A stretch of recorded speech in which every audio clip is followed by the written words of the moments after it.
సుమన్ టీవీలో మీ business promotions కోసం ఈ కింది నెంబర్ను సంప్రదించగలరు.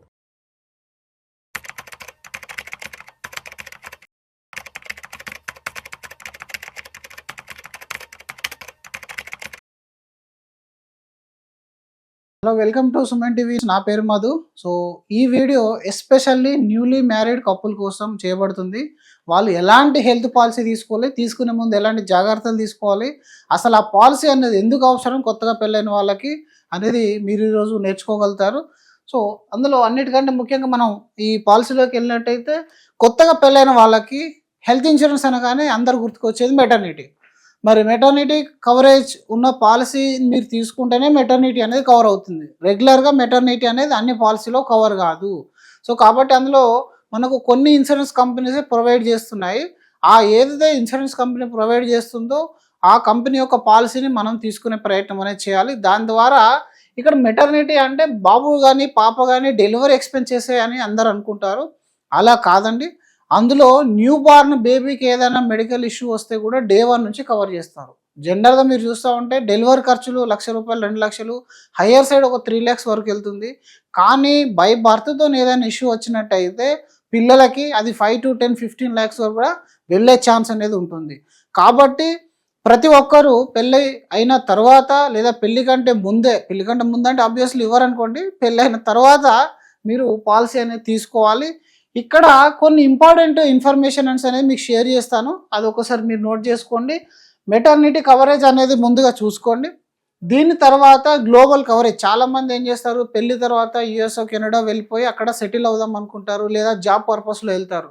మీ పాలసీలో కనుక గ్లోబల్ కవరేజ్ లేకపోతే ఆ పాలసీ మీకు బయట కంట్రీస్లో పనిచేయదు. ఇది ఇండియన్లోనే డొమెస్టిక్ పాలసీ కాబట్టి మీరు ఒకవేళ అలాంటి ప్లాన్స్ ఏవైనా ఉంటే మీ పాలసీని గ్లోబల్ పాలసీలోకి మార్చుకోవడమో లేదా కొత్త గ్లోబల్ పాలసీ తీసుకోవడమో చేయాలి. దీని తర్వాత మీరు తీసుకున్న పాలసీలో న్యూ బార్న్ బేబీ కవరేజ్ అనేది ఉండాలి.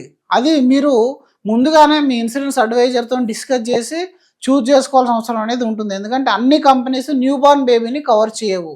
కొన్ని కంపెనీస్లో వెయిటింగ్ పీరియడ్ అనేది ఉంటుంది. దీని తర్వాత మీరు యంగ్ స్టేజ్లో ఉంటారు కాబట్టి, ఇప్పుడు రీసెంట్గా మీరు చూసినట్టయితే 29 years మేల్కి ఆ ప్రోస్టేట్ క్యాన్సర్ వస్తే 90 lakhs అయింది బిల్. అంటే అలాంటి యంగ్ స్టేజ్లో కనుక అంత పెద్ద బర్డెన్ వచ్చింది అనుకోండి, తట్టుకునే శక్తి అనేది అందరికి ఉండదు. అండ్ ఫైనాన్షియల్లీ మెంటల్లీ డిస్టర్బ్ అయిపోయే ఛాన్స్ అనేది ఉంటుంది. మీరు ఇక్కడ నేను యంగ్ స్టేజ్లో ఉన్నాను కాబట్టి నాకు పెద్దగా హెల్త్ ప్రాబ్లమ్స్ రాదు కాబట్టి హెల్త్ ఇన్సూరెన్స్ 10 లక్షలు 5 లక్షలు తీసుకుంటారని మాత్రం అనుకోకండి. యంగ్ స్టేజ్లో ఉన్నప్పుడే పెద్ద పాలసీ తీసుకోవడం వల్ల మీకు ప్రీమియం అనేది తక్కువగా ఉంటుంది. కాబట్టి మినిమం ₹1,00,00,000 లేదా ₹2 కోట్ల వరకు ఉన్న పాలసీ తీసుకోండి. యంగ్ కపుల్కి ఏజ్ తక్కువ ఉంటుంది కాబట్టి ప్రీమియం అనేది కూడా తక్కువ ఉంటుంది, రైట్.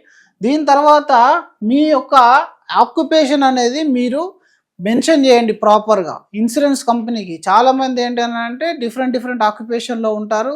ఆక్యుపేషన్ మీరు బయట కంట్రీస్లో కానీ హజార్డియస్ ఏదన్నా వర్క్స్ చేసినప్పుడు కానీ మీరు కానీ మీ ఇన్సూరెన్స్ ఏజెంట్ కానీ ఆక్యుపేషన్ రాంగ్గా కనుక ఫిల్అప్ చేసినట్టయితే దాని ద్వారా వచ్చే యాక్సిడెంటల్ క్లెయిమ్స్ అనేది డిలే కావడమో రిజెక్ట్ కావడమో జరుగుతుంది. దీని తర్వాత మీ యొక్క మెడికల్ ఇష్యూస్, అంటే మీరు ఇప్పుడు కొత్తగా మ్యారేజ్ చేసుకున్నారు, హస్బెండ్ కానీ వైఫ్ కానీ పాలసీ తీసుకున్నప్పుడు ఒకరి యొక్క హెల్త్ ప్రాబ్లమ్స్ ఒకరికి మోస్ట్లీ చెప్పకపోవచ్చు. ఎందుకంటే ఎర్లీ స్టేజ్ ఆఫ్ మ్యారేజెస్లో అంత తొందరగా చెప్పుకోరు.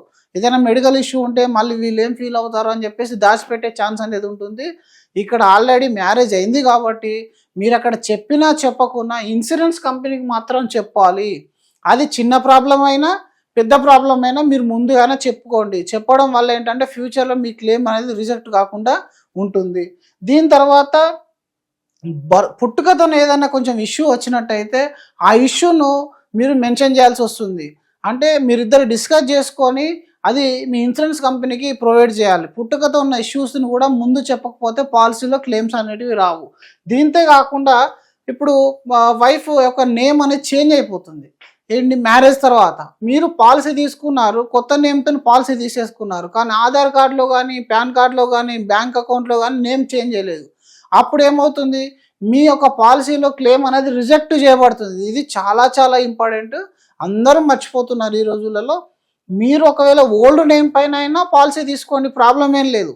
లేదు మీకు ఆఫ్టర్ మ్యారేజ్ ఆధార్లో మన ఆధార్లో చేంజ్ చేసుకునే అవకాశం ఉంది, ప్యాన్లో చేంజ్ చేసే అవకాశం, బ్యాంక్లో చేంజ్ చేయొచ్చు, ఎక్సెప్ట్ ఎడ్యుకేషన్ ప్రూఫ్ తప్ప మిగతా అన్నిట్లలో మనం నేమ్ చేంజ్ చేసుకోవచ్చు. కాబట్టి కొత్త నేమ్తో మీరు పాలసీ తీసుకున్న ఆధార్లో కరెక్షన్ చేసిన తర్వాత మాత్రమే తీసుకోండి.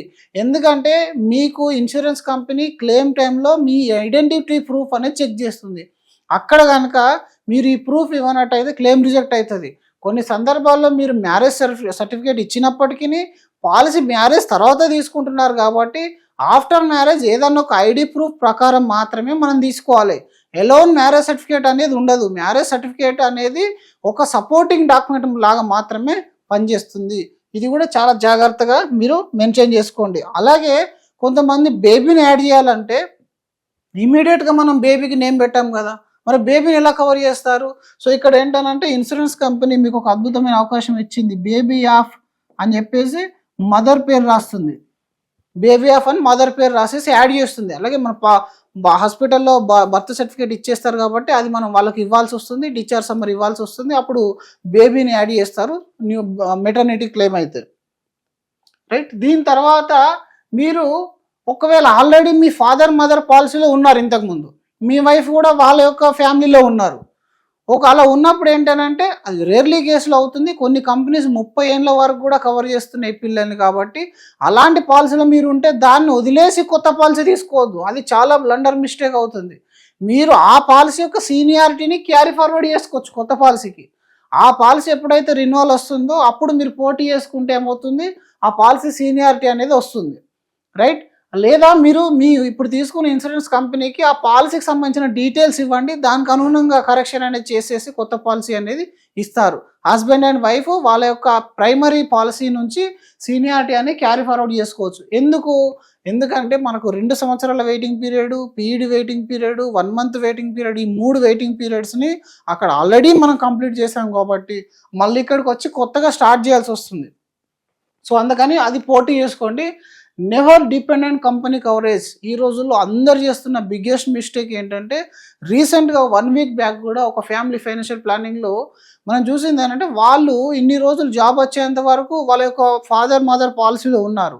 ఆల్మోస్ట్ 8 సంవత్సరాల సీనియారిటీ ఉన్న పాలసీని వదిలేసి ఇప్పుడు గ్రూప్ పాలసీ మీద డిపెండ్ అయ్యారు. వాళ్ళకి అసలు తెలియని కూడా తెలియదు. అంటే వాళ్ళు ఏమంటున్నారు, మనకి ఇంకా మళ్ళీ అడిషనల్ బర్డెన్ ఎందుకు, ఆల్రెడీ కంపెనీ కవరేజ్ చేస్తుందని. ప్లీజ్, చాలామంది నేను చాలా వీడియోస్లో చెప్తా ఉంటాం, మీరు ఎప్పుడు కంపెనీ కవరేజ్ మీద ఆధారపడద్దు. మీకు ఏదైనా క్రోనిక్ మెడికల్ ఇష్యూ కానీ వచ్చిందంటే మీకు జాబు ఉండదు, కవరేజ్ ఉండదు, 2 పోతాయి. ఇవి 2 పోయినప్పుడు అప్పుడు ఆల్రెడీ మీరు కొత్తగా మ్యారేజ్ చేసుకుని ఉంటారు, ఖర్చులో ఉంటారు, ఫైనాన్షియల్లీ స్టెబిలిటీ అందరికి ఉంటుందా అనేది తెలియదు. కాబట్టి మీరు కంపెనీ పాలసీ మీద డిపెండ్ కావద్దు ఎప్పటికీ.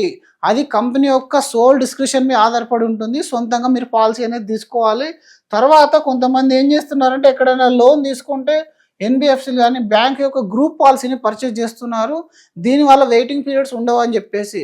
కానీ ఇది ఎన్బిఎఫ్సికి ఇన్సూరెన్స్ కంపెనీకి ఎన్ని రోజులైతే టైఅప్ అనేది ఉంటుందో అన్ని రోజులు మాత్రమే క్యారీ ఫార్వర్డ్ అవుతుంది ఈ పాలసీ. దాని తర్వాత రిన్యువల్ అనేది అవ్వదు. సో కాబట్టి ఇలాంటి పాలసీ తీసుకోవడం వల్ల ఫ్యూచర్లో మీ పాలసీ కవరేజ్ లేకుండా పోతుంది. ఈ గ్రూప్ పాలసీని అవాయిడ్ చేయాలి, కంపెనీ కవరేజ్ని అవాయిడ్ చేయాలి. అలాగే గవర్నమెంట్ ఇచ్చే కవరేజ్ ఏవైతే ఉంటాయో అవి కూడా గవర్నమెంట్ హాస్పిటల్స్ మధ్యలో బిల్స్ మీద డిపెండ్ అయి ఉంటుంది. కాబట్టి మీరు పర్సనల్గా హెల్త్ పాలసీ అనేది తీసుకోవాలి. సో ఇలాంటి చిన్న చిన్న జాగ్రత్తలు అనేది మీరు ఆలోచించి తీసుకోవడం వల్ల మీకు పుట్టబోయే పిల్లలకు కూడా ఎలాంటి ఇబ్బంది లేకుండా ఉంటుంది. సో అందరు కూడా ఆలోచించి మంచి పాలసీ అనేది సెలెక్ట్ చేసుకుంటారని అనుకుంటున్నాను. సో మరిన్ని ఇలాంటి వీడియోస్ కోసం మన ఛానల్ని ఫాలో చేయండి. So thank you so much.